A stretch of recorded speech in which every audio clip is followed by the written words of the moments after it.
La dernière série à succès de vengeance sur les campus, Cheongdam International High School, est enfin de retour pour une deuxième saison. Pour ne pas gâcher votre expérience de visionnage, je vais passer 40 minutes à vous faire un récapitulatif complet de la première saison. Sans plus attendre, le spectacle commence. Une fille pauvre, pour éviter d'être la risée de ses camarades, prétend être la fille d'une famille riche. Son profil sur les réseaux sociaux est rempli de vêtements coûteux, ce qui suscite l'envie de ses camarades. En réalité, elle est tutrice pour une jeune fille riche et prend des photos de ses affaires en cachette lorsque cette dernière est absente. Lorsqu'une camarade lui demande pourquoi elle ne porte pas ses vêtements à l'école, Yin s'empresse de s'expliquer. « Tu n'as jamais été payé depuis ma naissance ? Je gagne tout mon argent en travaillant, en donnant des cours à des collégiens ou en travaillant dans un dépanneur. » Une autre fille, agacée, demande avec méfiance. « Si tes parents ne te donnent pas d'argent de poche, comment as-tu acheté toutes ces marques ?» Yin répond alors. « Bien sûr, mes parents s'occupent des dépenses de base, mais tout le reste, c'est moi qui le gagne. » Cette réponse impressionne ses camarades, mais en réalité, c'est sa meilleure amie qui lui a soufflé la réponse, inspirée d'une vraie fille riche de son école. Ainsi, Yin devient l'envie de ses camarades, qui lui demandent de poster plus de photos. Si elle atteint 10 000 followers, elle pourra recevoir de nombreuses collaborations et sponsors, ce qui lui rapportera plusieurs millions de won par mois. Yin est immédiatement séduite par cette idée. Motivée, elle se rend très tôt chez Nayeon pour photographier toute sa garde-robe. Au fur et à mesure de ses publications, sa popularité augmente, mais elle est encore loin des 10 000. Pour gagner en followers, Yin décide de faire quelque chose de différent. Elle se rend dans le dressing et est éblouie par les vêtements de marque. Un bijou doré attire son attention et elle le porte avec enthousiasme. L'apparition soudaine de la femme de ménage la surprend. Yin prétend chercher les toilettes et la femme de ménage ne se doute de rien. Yin ne veut pas remettre le bijou dans sa boîte et alors qu'elle s'apprête à partir, elle aperçoit une robe dans le dressing. En l'ouvrant, elle découvre l'uniforme de Cheongdam High School, une école aristocratique très populaire en Corée. Profitant de l'inattention de la femme de ménage, Yin emmène l'uniforme dans la chambre. Elle l'enfile et le poste immédiatement sur les réseaux sociaux, demandant si elle devrait en profiter pour changer d'école. Une fois cela fait, Yin se sent soudain triste. Après tout cela n'est qu'un mensonge. Elle envie vraiment Nayeon. La voix de Nayeon se fait entendre en bas, impatiente d'essayer son nouvel uniforme. Yin panique. Elle veut enlever l'uniforme rapidement, mais c'est trop tard. Nayeon est déjà à la porte. Yin se cache sous le lit. Nayeon est frustrée de ne pas trouver l'uniforme. Au moment de partir, le téléphone de Yin sonne. Elle regarde et voit la photo de Yin en uniforme. En faisant défiler, elle voit toutes les photos que Yin a prises en portant ses vêtements. Yin a secrètement utilisé les vêtements de Nayeon pour se faire passer pour une fille riche, et Nayeon l'a prise sur le fait. Tous les mensonges de Yin sont démasqués. Elle n'a que 2 ans de plus que Nayeon. Son certificat de scolarité doit être également falsifié. Nayeon menace de le dire à sa mère. Yin panique et s'empresse de s'expliquer, disant qu'elle n'avait aucune mauvaise intention. De manière inattendue, Nayeon décide de ne pas en faire toute une histoire. Yin est très reconnaissante. Alors qu'elle s'apprête à partir, Nayeon ajoute. Partie 2. Ainsi, Yin devient le laquais de Nayeon. Non seulement elle doit faire ses devoirs, mais elle doit aussi être son porteur de course lorsqu'elles font du shopping, et prendre des photos pour elle pendant son temps libre. Face à ces demandes, Yin ne peut qu'endurer en silence. Mais plus elle obéit, plus Nayeon en demande, lui donnant même les devoirs de ses 3 meilleurs amis. Voyant qu'Yin n'est pas très enthousiaste, elle s'empresse d'ajouter qu'après l'examen d'entrée de la semaine prochaine, elle ne sera plus sa tutrice. Yin, pensant qu'elle sera bientôt libérée, accepte. C'est le jour de l'examen de mi-parcours de Yin. Alors qu'elle se dépêche de réviser, Nayeon l'appelle soudain. Nayeon a un entretien de recrutement aujourd'hui, mais elle a oublié son discours chez elle. Il n'y a personne à la maison et elle pleure en demandant à Yin de le lui apporter, mais l'examen de Yin est sur le point de commencer. Yin, très frustrée, doit se précipiter chez elle. Elle trouve bien le discours dans un tiroir, mais une fois arrivée, elle entend Nayeon se moquer d'elle. C'est là qu'Yin se rend compte qu'elle a été trompée. Et en plus, elle a choisi le moment de son examen. Voyant la colère d'Yin, Nayeon ne peut s'empêcher de rire. Au moment où elles se croisent, elle jette le discours à la poubelle. Yin a manqué un examen important, sa seule chance de changer son destin en tant que personne pauvre. Yin est à la fois en colère et impuissante. Elle pleure à chaudes larmes, se disant que si elle n'avait pas été si vaniteuse, rien de tout cela ne serait arrivé. Elle veut se laver le visage, mais ses cheveux lâches la gênent. Yin se sent maudite. Une fille apparaît soudainement et lui tend gentiment un élastique à cheveux. Yin le lui rend après l'avoir utilisé et voit par hasard l'autocollant au dos de son téléphone, sur lequel sont écrits des mots humiliants sur sa pauvreté. Yin le jette au sol avec colère. C'est alors que commence la vengeance du début. Pendant le discours confiant de Nayeon, Yin apparaît avec un seau et l'asperge de la tête aux pieds. Ensuite, la mère de Nayeon se met en colère contre elle. Elle a ruiné la vie de sa fille chérie et jure de ne jamais la laisser s'en tirer. Au moment où elle s'apprête à passer à l'acte, une voix l'interrompt. C'est la directrice de Cheongdam International High School. Elle dit que Nayeon a causé un désordre à l'entretien et que si elle continue à faire du bruit, elle les chassera toutes les deux. Pour l'avenir de sa fille, la mère s'empresse de s'expliquer. Mais quoi qu'il en soit, Cheongdam High School ne peut pas tolérer ce genre de comportement. L'admission de Nayeon est compromise. Nayeon pleure de tristesse. Sa mère est à la fois en colère et peinée, et ne peut s'en prendre qu'à Yin. Dès son arrivée à l'école, Iin reçoit une notification de renvoi. Elle a prétendu être une étudiante de l'université coréenne pour donner des cours, ce qui est une fraude. De plus, l'école reçoit des dizaines d'appels de protestation chaque jour, et les enseignants sont sous pression. On l'accuse même de vol. Iin est stupéfaite. Elle n'a fait que prendre des photos avec les vêtements. Elle se rend compte que Nayeon l'a piégée. Cette affaire se répand dans toute l'école. Partout où Iin va, ses camarades parlent d'elle. Ils disent qu'elle est effrontée et sans honte, et qu'elle les dégoûte. Iin écoute en silence. Elle ouvre son téléphone et voit la publication de Nayeon sur les réseaux sociaux qui révèle tous ses mensonges. Au même moment, 2 élèves de Cheongdam High School se détendent. Le garçon tombe soudain sur le poste d'Iin. Il est troublé, ils ne connaissent pas cette fille. Elle ne vient certainement pas d'une famille prestigieuse. Se pourrait-il qu'elle ait usurpé l'identité de quelqu'un d'autre? Si Baek Gina le découvre, ce sera un spectacle, car elle déteste que les gens utilisent le nom de l'école pour se faire de la publicité. Baek Gina a justement entendu ces mots. Elle prend le téléphone et découvre que le compte a déjà été suspendu. Les camarades recommencent à se moquer d'elle. Quelqu'un lui jette un mot, la traitant d'usurpatrice effrontée. Son téléphone sonne. C'est un message de Nayeon. Iin est stupéfaite. Alors qu'elle s'apprête à se lever, Hong Seong la retient.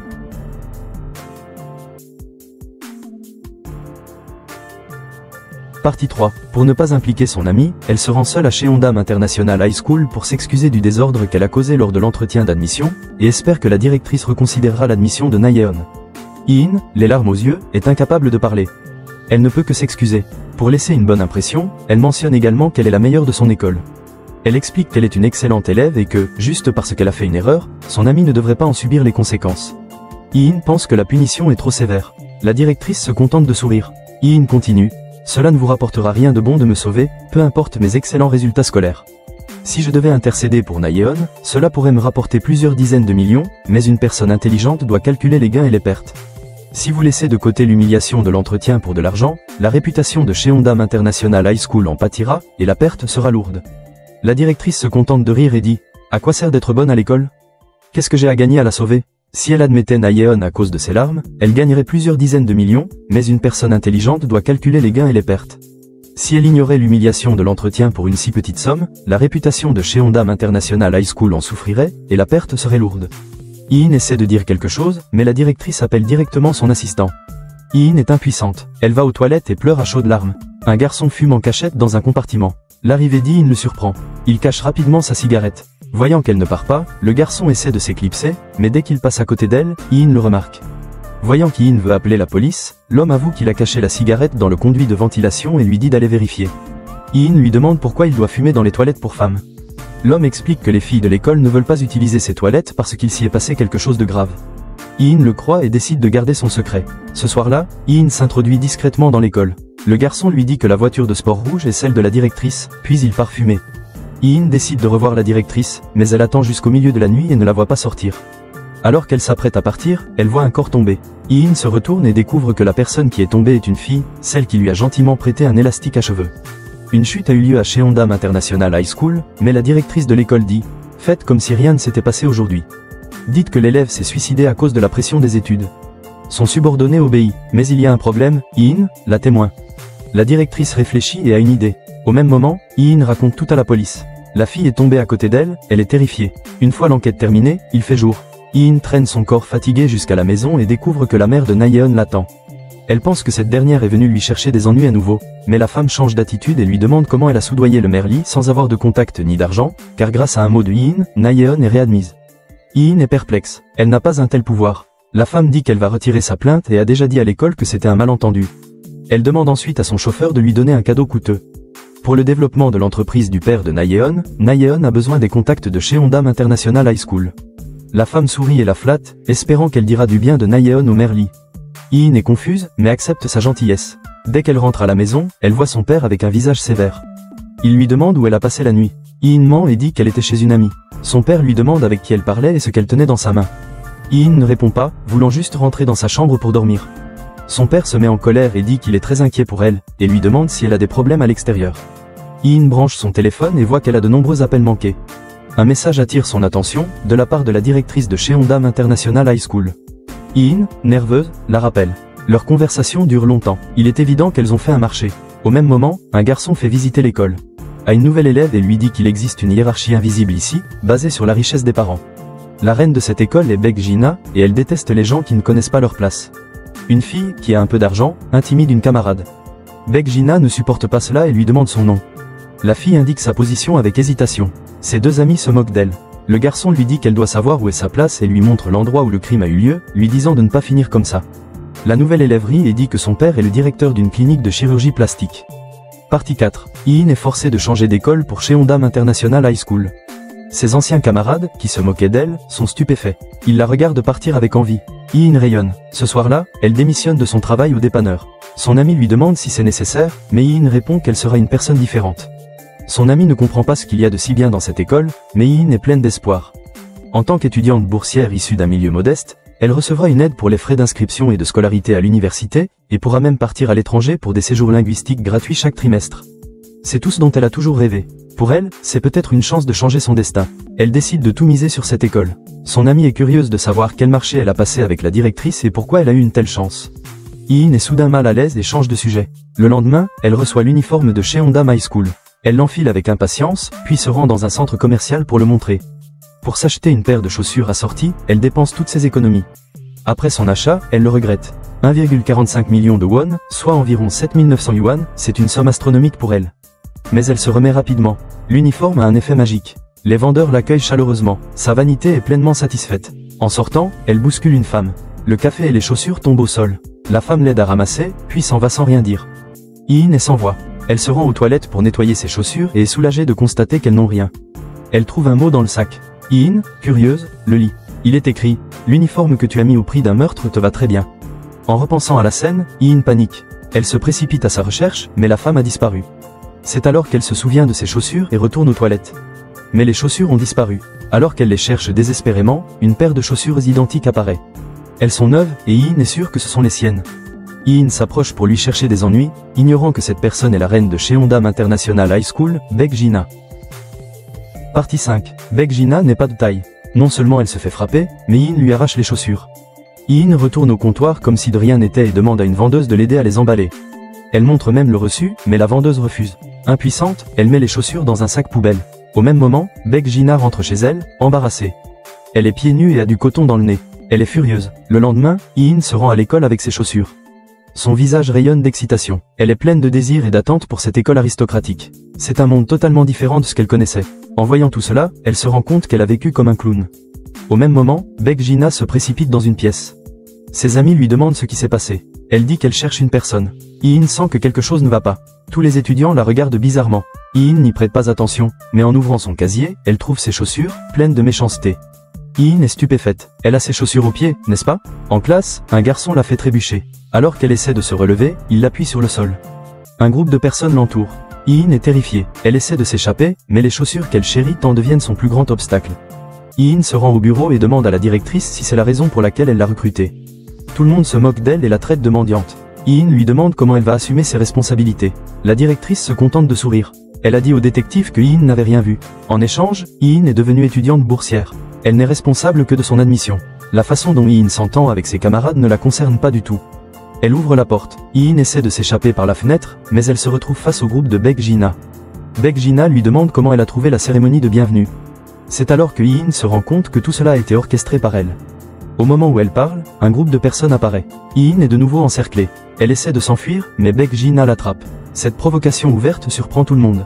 Hee-in en profite pour s'enfuir, mais se retrouve dans une impasse. Alors qu'elle ne sait pas quoi faire, une main la tire dans une salle de classe. La fille s'appelle Sion. Voyant que Hee-in n'a pas de chaussures, elle lui en tend une paire.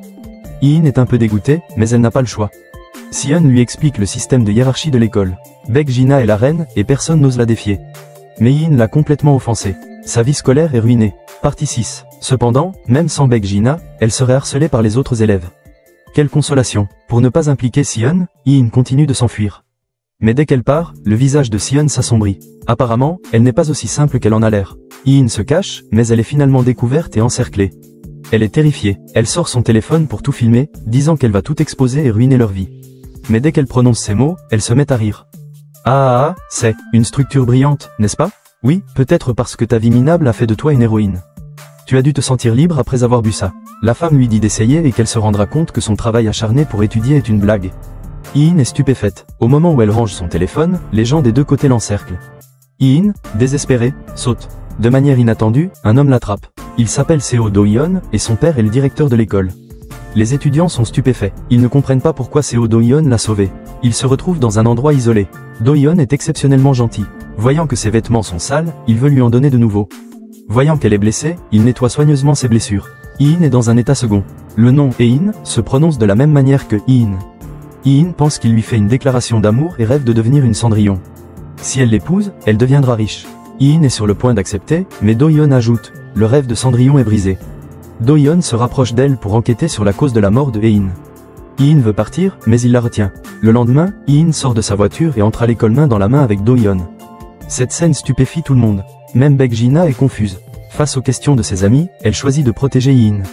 Grâce à l'aura puissante de Do-hyun, Hee-in devient immédiatement le centre d'attention.